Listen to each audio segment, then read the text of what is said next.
Så vi har om den globale finanskrise, og vi vil komme ind på lidt omkring subprime-krisen, noget om finanskrisen, og hvordan finanskrisen endte med at påvirke os i Danmark, og det sidste, hvordan vil vi fortælle lidt om en konklusion. Subprime-krisen, hele finanskrisen, den startede i Amerika med noget, der hedder subprime-krisen. Hele verden var egentlig i god økonomisk tilstand, altså der var højkonjunktur, noget lav arbejdsløshed, der var rigtig stor efterspørgsel på husene, og derfor var der kraftige prisstigninger på husene, som man også kalder en boligboble. Banker, på grund af, at de også gerne ville tjene nogle flere penge, begyndte så at låne penge ud til folk med en stabil økonomi, som så kunne betale pengene tilbage med sikkerhed. Men da det marked egentlig var sådan tomt, begyndte bankerne at låne penge ud til folk med en mindre stabil økonomi, altså de såkaldte subprime-lånere.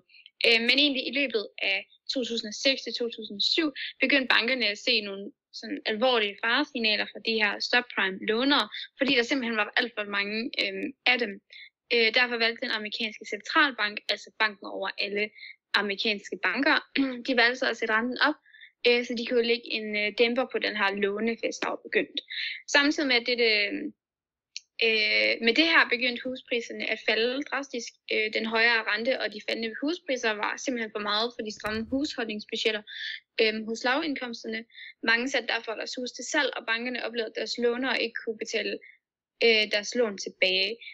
Det gjorde for mange banker, at de kom til at hænge på deres låners hus, som hvis pris var egentlig sat ned på grund af de faldende huspriser, og derfor oplevede bankerne meget store tab på deres subprime-lånere. Og det vil så sige, at den her boligboble, der var, som var så god, den begyndte at braste, at springe. Og de her store tab på subprime-lån fik så i løbet af 2007 mange store amerikanske banker i nogle meget alvorlige problemer, og det viste sig også, at de europæiske lande havde været involveret i de her lån, fordi at de amerikanske banker havde skjult lånene så godt til sådan nogle meget uigennemskuelige værdipapirer, som de havde valgt at sætte videre til for eksempel europæiske banker. Og derfor bredte den her krise sig egentlig fra Amerika til Europa, men også europæiske lande havde været lidt for ivrige efter at låne penge ud. Subprime-krisen den gravede sig kun dybere ned i den her finansielle sektor i de rige industrilande, hvor bankerne var meget forsigtige med at låne penge ud.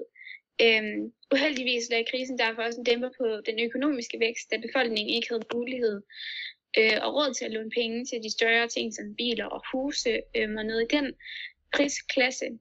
Folk begyndte så at opspare mere, selvom der var mange, der mente, at det ville være en opbremsning af krisen. Man troede kun, at subprime-krisen ville ramme den finansielle sektor, men i Storbritannien oplevede man et bankrun på banken Northern Rock. Alle deres kunder havde styrtet ned i banken for at hæve alle deres penge, fordi de frygtede, at den ville gå konkurs. Altså et bankrun, den får i sig selv egentlig en bank til at gå fallit, fordi banken jo havde udlånt næsten alle deres penge, som kunderne havde sat ind. Men heldigvis så gik den engelske stat ind og overtog den her bank her. Altså de nationaliserede den, så alle deres kunder kunne få deres penge udbetalt. Men det var så i efteråret 2008, hvor verdensøkonomien for alvor tog en skarp regning. Ja. Og så vil jeg fortælle lidt om finanskrisen. Finanskrisen startede, da banken Lehman Brothers gik konkurs i 2008. Mange troede det var fordi, at den amerikanske regering ville gå ind og hjælpe de Lehman Brothers økonomisk, så de kunne slippe for at gå konkurs som bank. Men det var desværre ikke tilfældet. Det der skete var, da subprime-krisen havde nået sit højdepunkt, at det begyndte at gå ud over hele det økonomiske sektor. Bankerne, som førhen landsdækkende havde lånt sådan penge af hinanden, kunne ikke længere gøre dette. Her var tale om, at hvis en bank havde mangel på udlån, sådan at den havde penge, som man kunne låne ud af, kan de låne penge fra en bank, som i en periode har for mange penge stående på grund af store indlån fra deres kunder. Banken turde ikke længere at gøre dette, da de var bange for, at de ville ende i konkurs, ligesom Lehman Brothers gjorde dengang. De mistede altså evnen til at stole på hinanden. Dette gjorde, at mange banker ikke havde nok penge til udlåne til borgerne og diverse virksomheder. Men ikke nok med det, så begyndte aktierne også at falde i værdi, og meget hurtigt. Grunden til dette var, at mange folk på finansmarkedet blev meget pessimistiske, og meget sådan ikke troede på folk, hvad de sagde, og at om vi har nok penge, bare kommer nogen ved os. Mange valgte derfor at sælge deres aktier, så de hurtigt kunne få noget ud af dem. Men i det, at alle gjorde det, så ville det jo falde i værdi. Finansmarkedet var nu på randen til et sammenbrud. Dette gjorde, at mange økonomer og politikere blev meget panikslagne. Finanskrisens omfang bredte nu til almindelig økonomi. Folk i de rigere lande havde nu heller ikke mulighed for at optage lån til huse, bilkøb og andre diverse ting i den prisklasse, som vi nævnte før. Da bankerne var bange for at tabe penge, eller i hvert fald flere penge, gjorde det også, at mange huslejers hus faldt i værdi. Så hvis et hus var til værdi af 1,5 millioner før, så var det måske kun til 1,2 efterfølgende.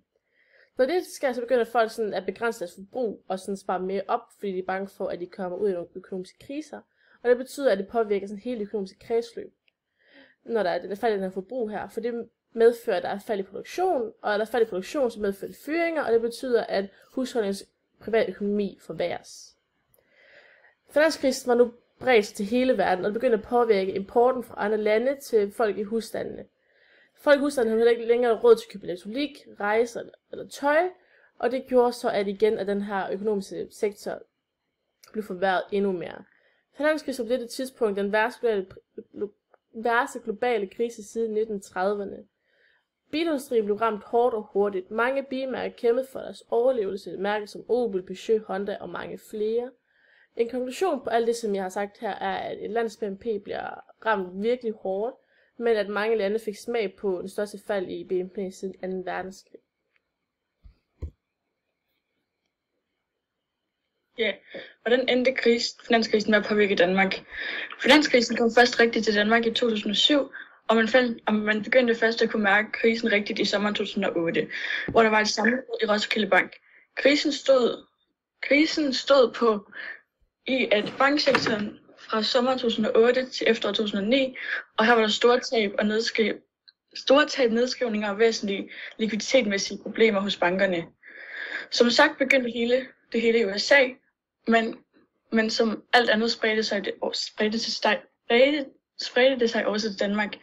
Staten foretog nogle finansielle reguleringer, som gik ud på, at der blev skåret ned på nogle områder, men reguleringerne endte med at gøre mere skade til krisen, end den gavnede. De danske banker havde ligesom USA gjort nogle lidt forkerte beslutninger, som de kaldte risici. Dette begreb bruger man også, når man taler om mulighed for et negativt resultat, eller hvor der er mulighed for at skabe eller skade eller tab. Denne risici endte med at bidrage til, at Danmark på mange måder blev ramt ekstra hårdt, sammenlignet med andre lande, da krisen først ramte. Da krisen først havde ramt flere lande verden over, begyndte pengestrømmen rigtigt at lukke. Dette betød så, at danske banker ikke havde længere kunne låne penge fra andre lande. Dette endte ud i, at den tillid til bankerne, som de havde til hinanden mellem landene før finanskrisen, nu var væk. Tilliden blev delvis genoprettet for de danske banker efter, at en af bankpakkerne kom ind i spil i 2008. Denne bankpakke dækkede også over de udlandske kreditorers lån og indskud. Krisen ramte de danske pengeinstitutter forskelligt. Nogle blev ramt hårdere end andre. Nogle banker fik svært ved at få adgang til likviditet. Bankerne fik tilbudt noget, der hed bankpakker. Der var i alt 6 bankpakker. Bankpakkerne var et økonomisk hjælp til bankerne, ligesom coronahjælpepakkerne i dag. Alle bankpakkerne kom ikke på samme tid, men Folketinget vedtog cirka hvert år fra 2008 til 2013.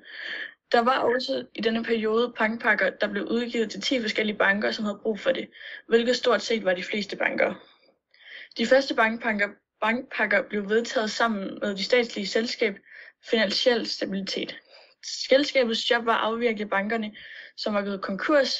Alt i alt forsvandt omkring 62 pengeinstitutter i Danmark i perioden 2008 til august 2013. De banker, som slap for at lukke ned, slap dog ikke for udfordringer om, at de skulle holde sig selv kørende.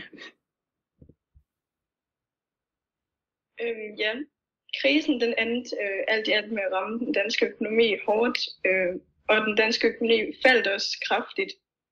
Og fra 2007 til 2009, der faldt BNP hårdt med knap 7%. Og i de efterfølgende år, så kæmpede man med at få genoprettet økonomien. Så faldt man senere ud af, at det samlede tab lød på 200 milliarder kroner. Den finansielle sektor har haft spor af krisen i en del år, og man kan stadig godt lidt se til den, hvis man kigger godt efter.